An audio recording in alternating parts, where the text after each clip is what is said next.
22 graus. Céu limpo, mar calmo. Era assim que se apresentava a manhã de 17 de janeiro de 2008 na praia de Pipa, litoral sul do Rio Grande do Norte. O paraíso de falésias avermelhadas, frequentado por turistas nacionais e estrangeiros, mantinha sua rotina habitual naquele começo de temporada. Surfistas distribuíam-se pelas áreas mais agitadas do mar, enquanto famílias ocupavam guarda-sóis coloridos espalhados pela areia clara. Entre eles estava Lucas Mendonça, 19 anos, estudante de oceanografia da Universidade Federal do Rio Grande do Norte. O jovem de cabelos cacheados e pele bronzeada havia chegado na véspera para uma semana de férias com amigos. Hospedados numa pousada simples na rua principal, o grupo de 5 estudantes planejava dias de surf, trilhas ecológicas e festas noturnas. Lucas, o mais reservado do grupo, trazia sempre consigo uma câmera fotográfica Nikon, presente de formatura do ensino médio. Na manhã do dia 17, ele acordou antes dos outros. "Vou fotografar o nascer do sol na Baía dos Golfinhos", avisou em um bilhete deixado no quarto compartilhado.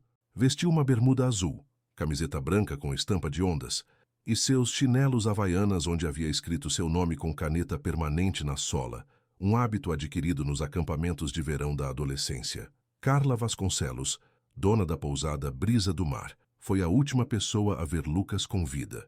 Ele passou pela recepção por volta das 5h30. Comentou sobre a luz perfeita para fotografias àquela hora e que voltaria para o café da manhã.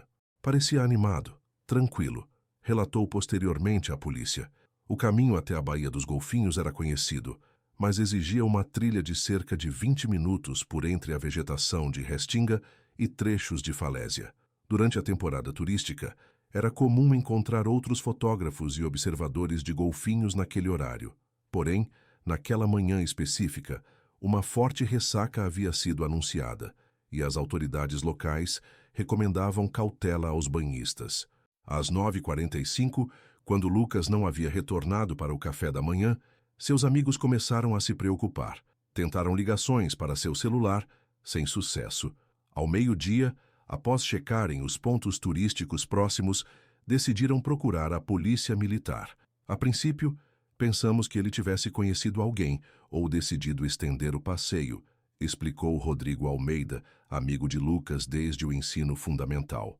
Mas quando vimos sua câmera fotográfica abandonada próxima à trilha da Baía dos Golfinhos, soubemos que algo estava errado. Lucas jamais deixaria aquela câmera para trás. A câmera Nikon foi encontrada sobre uma pedra, a aproximadamente 200 metros do início da trilha. As últimas fotos registradas mostravam o mar em diferentes ângulos, a lua ainda visível no céu da madrugada e um registro parcial do nascer do sol às 5h42. Depois disso, nenhuma outra imagem. Não havia sinais de luta ou perturbação na área. Apenas a ausência inexplicável de Lucas. As buscas oficiais começaram às 14h daquele mesmo dia. Policiais, bombeiros e voluntários percorreram a costa, enquanto embarcações e jet skis vasculhavam o mar. Helicópteros sobrevoaram a região nas 48 horas seguintes. Não havia testemunhas, não havia pistas. Aos poucos, a presença de Lucas Mendonça se dissolveu na vastidão azul do Oceano Atlântico, deixando apenas perguntas sem resposta. O desaparecimento de Lucas Mendonça rapidamente transformou-se de uma ocorrência local para um caso de repercussão nacional. Nos primeiros dias após 17 de janeiro de 2008, jornalistas de diversos veículos chegaram à Pequena Pipa, estacionando vans de transmissão na Praça Central e entrevistando moradores. O rosto jovial de Lucas, extraído de seu perfil no Orkut, tornou-se onipresente nos noticiários noturnos. Helena Mendonça, mãe de Lucas, professora de matemática em Natal, instalou-se na pousada onde o filho havia se hospedado. Com olhos permanentemente inchados e uma determinação férrea, coordenava grupos de busca, distribuía panfletos e confrontava autoridades quando sentia que os esforços diminuíam. "Meu filho não sumiu. Ele foi levado, pelo mar ou por alguém", declarava, recusando-se a usar termos como desaparecido ou perdido. A família contratou detetives particulares e consultou até videntes, desesperada por qualquer indício. O pai, Carlos Mendonça, engenheiro civil, abordou a situação de maneira distinta. Silencioso e metódico, passou dias mapeando correntes marítimas com especialistas da Marinha, calculando possíveis trajetórias caso Lucas tivesse sido arrastado pela ressaca. Precisamos ser racionais para encontrá-lo, repetia, enquanto sua esposa o acusava de frieza. Após 2 semanas de buscas intensivas, a cobertura midiática começou a diminuir. Os amigos de Lucas retornaram a Natal para o início do semestre letivo, carregando culpa e questionamentos. Deveríamos ter acordado mais cedo naquele dia, lamentava Rodrigo em depoimento posterior. Deveríamos ter ido com ele. No final de fevereiro, com 45 dias de investigação e nenhum resultado concreto, a polícia apresentou 3 hipóteses oficiais: acidente por afogamento devido à ressaca, queda das falésias durante a trilha ou fuga voluntária por razões desconhecidas. Esta última possibilidade foi veementemente rejeitada pela família e amigos. Lucas tinha planos, insistia Helena. Ele havia se inscrito para um programa de monitoramento de tartarugas marinhas naquele semestre. Tinha comprado livros novos. Estava apaixonado por uma colega de curso. Por que fugiria? A investigação esbarrava em contradições. Não houve registro de corpo nas praias vizinhas nas semanas seguintes. A busca submarina com equipamentos especiais não revelou nada. Análise das correntes marítimas indicava que, se houvesse afogamento, o corpo provavelmente seria trazido de volta à costa em determinado período. 6 meses após o desaparecimento, o caso de Lucas foi formalmente classificado como em aberto, sem novas evidências. Os pais, separados pelo luto que vivenciavam de formas diferentes, retornaram às suas vidas em Natal, mas com uma nova rotina: visitas mensais à Pipa para renovar cartazes e conversar com moradores. Os anos passaram. Em 2010, o caso foi brevemente reaberto quando um pescador encontrou uma ossada humana parcial na costa de Baia Formosa, 30 quilômetros ao sul. Exames de DNA, no entanto, descartaram qualquer relação com Lucas. Em 2013, aos 5 anos do desaparecimento, Helena organizou uma caminhada com velas pela praia de Pipa. Apenas 20 pessoas compareceram, majoritariamente familiares. A imprensa enviou um único repórter local. Carlos não compareceu. Havia se mudado para São Paulo após o divórcio. O tempo, implacável, seguiu seu curso. O quarto de Lucas na casa da família permaneceu intocado, como um museu particular de ausência. A Universidade Federal concedeu um diploma honorário em 2012, no ano em que Lucas teria se formado. O Mar de Pipa continuou seu eterno movimento de ondas contra as falésias, guardando segredos nas profundezas de suas águas cristalinas. No 10º aniversário do desaparecimento, em 2018, o caso foi mencionado em uma série de documentários sobre pessoas desaparecidas no Brasil. Mistérios do Litoral dedicou 20 minutos à história de Lucas, sem apresentar novas informações. Para muitos, era apenas mais um nome na extensa lista de pessoas que simplesmente evaporaram do tecido da realidade brasileira. Helena, agora aposentada e dedicada a uma ONG de apoio a famílias de desaparecidos, havia encontrado uma forma de canalizar sua dor. Carlos, distante, raramente falava sobre o assunto. Os amigos de Lucas haviam seguido suas vidas, espalhados pelo país. A ausência de Lucas havia se normalizado, transformando-se numa cicatriz antiga que apenas ocasionalmente pulsava com dor renovada. Até que em março de 2023, 15 anos após o desaparecimento, o telefone de Helena tocou às 22h17. O telefonema veio de Arnaldo Ferreira, um pescador de 63 anos, morador de Pipa desde seu nascimento. Sua voz rouca e hesitante explicava algo sobre obras de expansão, um antigo bunker da Segunda Guerra e um achado inusitado. Helena, acostumada a falsas esperanças, anotou mecanicamente as informações, prometendo verificar no dia seguinte. A região de Pipa, conhecida por sua beleza natural, também carrega marcas históricas pouco divulgadas. Durante a Segunda Guerra Mundial, o litoral nordestino abrigou diversas estruturas militares devido à sua posição estratégica no Atlântico. Muitas dessas construções foram abandonadas após o conflito, sendo gradualmente engolidas pela vegetação ou deterioradas pela maresia. Em uma área afastada, Próxima à Praia do Madeiro, uma antiga estrutura de concreto semi-enterrada estava sendo parcialmente demolida para dar lugar à expansão de um resort. Durante as escavações, os trabalhadores descobriram uma câmara selada, provavelmente um antigo depósito de munições convertido posteriormente em abrigo para pescadores. Arnaldo, contratado como consultor local pela construtora, estava presente quando abriram a câmara lacrada por décadas. Entre entulhos, garrafas vazias e restos de equipamentos de pesca deteriorados, encontraram um chinelo Havaianas azul, modelo masculino. O detalhe que chamou atenção imediata. Na sola desgastada havia um nome escrito com caneta permanente, parcialmente apagado, mas ainda legível: Lucas M. Senhora, não quero dar falsas esperanças, disse Arnaldo ao telefone, mas lembrei do caso do seu filho. Este lugar fica a menos de 1 quilômetro da trilha da Baía dos Golfinhos. Achei que deveria saber. Na manhã seguinte, Helena dirigiu de Natal a Pipa em tempo recorde. Na delegacia local, encontrou o delegado Marcos Vieira, que havia herdado o caso anos atrás. Sobre a mesa, em um saco plástico transparente, o chinelo azul desbotado pelo tempo, com marcas distintas de uso. A inscrição Lucas M. era visível, com a mesma caligrafia ligeiramente inclinada que seu filho usava. Seria coincidência demais, murmurou Helena, tocando o plástico com dedos trêmulos. Esse chinelo estava no bunker fechado? Como chegou lá? A equipe forense confirmou posteriormente. O chinelo correspondia ao tamanho 42, mesmo número que Lucas calçava. A análise da tinta da caneta indicava compatibilidade com o período do desaparecimento. E mais importante, microscópicas amostras de sangue foram encontradas na parte interna, próximo à tira. A descoberta reacendeu o caso. Policiais civis e técnicos forenses isolaram a área do antigo bunker, agora parcialmente demolido. A imprensa retornou à Pipa com renovado interesse. Carlos Mendonça, informado por telefone, pegou o primeiro voo de São Paulo para Natal. A investigação detalhada do bunker revelou fatos perturbadores.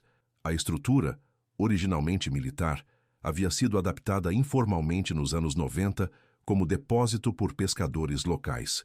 Um compartimento secreto, acessível apenas por uma passagem estreita, mostrava sinais de ocupação humana. Um colchonete deteriorado, restos de alimentos enlatados, garrafas de água mineral com data de validade de 2008. Alguém esteve vivendo aqui ou manteve alguém aqui, concluiu o delegado Vieira em relatório preliminar. A entrada principal do bunker havia sido bloqueada por um deslizamento de terra anos antes, possivelmente isolando completamente o compartimento interno. Helena passava horas no local, observando peritos trabalharem, tentando visualizar seu filho naquele espaço claustrofóbico. Ele estava aqui, repetia, com certeza materna, que transcendia evidências científicas. Sinto que esteve aqui. Arnaldo, o pescador que encontrou o chinelo, foi intensamente interrogado. Sua conexão com o local era clara. Como muitos pescadores tradicionais, utilizava o bunker ocasionalmente para guardar equipamentos. No entanto, alegava desconhecer o compartimento secreto revelado durante a demolição. Aquela parte estava bloqueada há décadas, insistia. Ninguém entrava ali desde muito antes do desaparecimento do rapaz. As análises forenses no chinelo continuavam. O DNA extraído das manchas de sangue foi comparado com amostras da família. A espera pelo resultado criou uma tensão insustentável. Helena e Carlos, reunidos após anos de separação, mal conseguiam se olhar, culpando-se mutuamente pelo passado. Enquanto isso, uma nova linha de investigação emergiu quando antigos registros telefônicos foram revisitados. Nos dias anteriores ao desaparecimento, Lucas havia recebido várias chamadas de um número não identificado anteriormente. Os investigadores agora corriam contra o tempo para rastrear a origem daquelas ligações, buscando uma conexão com o bunker onde o chinelo foi encontrado. 15 anos depois, o silêncio começava a se quebrar. A verdade, enterrada nas profundezas do tempo e da areia de Pipa, ameaçava finalmente vir à tona. O resultado do exame de DNA chegou numa sexta-feira chuvosa de abril de 2023. O delegado Marcos Vieira convocou Helena e Carlos para a delegacia de Pipa. Seus rostos, marcados por 15 anos de incerteza, encaravam o oficial com uma mistura de esperança e pavor. O sangue no chinelo é compatível com o DNA de Lucas, confirmou Vieira, com voz controlada. Temos certeza absoluta. O impacto da confirmação foi físico, quase palpável. Helena apoiou-se na mesa para não cair, enquanto Carlos, sempre contido, cobriu o rosto com as mãos. Não era apenas uma evidência, era a prova concreta de que seu filho havia estado naquele bunker subterrâneo. Simultaneamente à análise do DNA, a equipe de investigação havia avançado em outra frente crucial: o rastreamento das chamadas telefônicas misteriosas recebidas por Lucas antes do desaparecimento. O número pertencia a um telefone pré-pago, ativado 2 semanas antes do incidente e desativado no dia seguinte. Conseguimos triangular as antenas utilizadas por esse número, explicou Vieira. Todas as ligações foram feitas de Pipa, especificamente da região próxima ao restaurante Mirante do Madeiro. O restaurante, conhecido pelo seu terraço com vista privilegiada para o mar, havia mudado de proprietários 3 vezes desde 2008. Os registros de funcionários daquela época foram recuperados com dificuldade. Um nome chamou atenção: Miguel Santos, 32 anos na época, que trabalhava como segurança noturno do estabelecimento e morava em uma casa simples perto da área onde o bunker foi descoberto. Santos deixou Pipa abruptamente em fevereiro de 2008, semanas após o desaparecimento, informou o delegado. Alegou ter recebido proposta de trabalho em Fernando de Noronha. Nunca mais foi visto na região. Com essas novas informações, a investigação localizou Miguel Santos em Maceió, Alagoas, onde vivia discretamente como vigia de um condomínio residencial. Confrontado pela polícia, inicialmente negou qualquer envolvimento. Após 12 horas de interrogatório, no entanto, sua resistência desmoronou. O que emergiu foi uma história de ambição, oportunismo e uma tragédia não planejada. Em janeiro de 2008, Miguel trabalhava não apenas como segurança do restaurante, mas também estava envolvido em um esquema de tráfico de drogas que utilizava a costa isolada próxima à Pipa como ponto de entrada. O bunker abandonado servia como esconderijo temporário para carregamentos. Na madrugada de 17 de janeiro, Miguel supervisionava a chegada de um barco com drogas quando avistou alguém fotografando a costa da Baía dos Golfinhos. Era Lucas, capturando o nascer do sol, completamente alheio ao que acontecia mais abaixo na praia. Entrei em pânico, confessou Miguel. Achei que ele estava fotografando a operação. Corri até ele, confrontei-o. Ele ficou confuso. Disse que estava apenas fotografando golfinhos. Durante o confronto, Miguel derrubou a câmera de Lucas. Ao verificar as imagens, viu que realmente não havia registros da operação ilegal, apenas paisagens, o céu, o mar. Mas o dano estava feito. Lucas havia visto seu rosto. Poderia identificá-lo posteriormente. Não planejei nada disso, insistiu Miguel. Foi um erro terrível. Sob a ameaça de uma arma, Miguel forçou Lucas a caminhar até o bunker. Planejava mantê-lo lá apenas até o carregamento ser removido, questão de horas. No bunker, houve luta. Lucas tentou escapar, feriu-se na confusão, daí o sangue no chinelo. Ele bateu a cabeça na parede de concreto quando tentou fugir, relatou Miguel, agora chorando. Caiu desacordado. Eu entrei em pânico. Achei que tinha matado ele. Aterrorizado pelo que havia feito, Miguel abandonou o local para buscar ajuda com seus comparsas. Quando retornou, horas depois, uma tragédia inesperada havia ocorrido.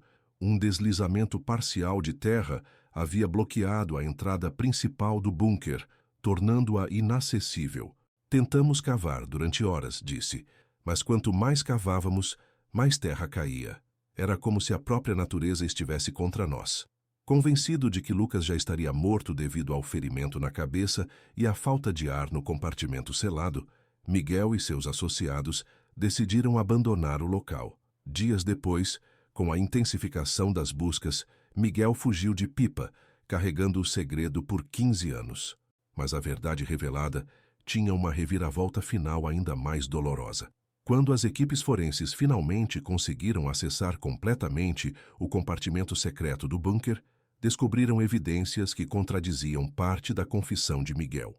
Marcas de arranhões nas paredes internas, feitas com algum objeto metálico, sugeriam que Lucas havia recuperado a consciência após ser deixado ali. Tentou desesperadamente cavar uma saída, deixando mensagens riscadas no concreto, datas, riscos que contavam dias. A última marca datava de aproximadamente 2 semanas após o desaparecimento. O exame dos restos de alimentos enlatados confirmou. Lucas sobreviveu por dias no bunker selado, provavelmente consumindo suprimentos que já estavam armazenados ali pelos traficantes. Uma garrafa plástica tinha sido adaptada para coletar água que condensava nas paredes úmidas. Ele não morreu na queda, concluiu o perito forense. Sobreviveu, lutou para sair. Eventualmente, o oxigênio deve ter acabado, ou desidratação e fome o venceram. Esta revelação final foi devastadora para Helena e Carlos. A ideia de seu filho preso, consciente, lutando por dias para sobreviver, marcou-os com um novo tipo de dor que nenhum dos dois sabia como processar. Em julho de 2023, Miguel Santos foi formalmente acusado de sequestro seguido de morte, recebendo uma sentença de 25 anos de prisão. Os outros envolvidos no esquema de tráfico, identificados através de sua confissão, também enfrentaram a justiça por seus papéis indiretos na tragédia. Os restos mortais de Lucas nunca foram encontrados. A teoria mais aceita é que pequenos animais e a decomposição natural, ao longo de 15 anos em um ambiente fechado e úmido, tornaram impossível a recuperação de ossos ou outros vestígios identificáveis. Em setembro de 2023, uma cerimônia de despedida foi realizada na Praia de Pipa, no exato local onde Lucas fotografou seu último nascer do sol. Helena e Carlos, juntos novamente após anos de separação forjada pela dor, lançaram ao mar a câmera Nikon de Lucas, finalmente devolvida pela polícia após o encerramento do caso. Hoje, um pequeno memorial marca a entrada da trilha para a Baía dos Golfinhos. Uma placa simples com a foto de Lucas e um aviso: observe a beleza, mas nunca caminhe sozinho.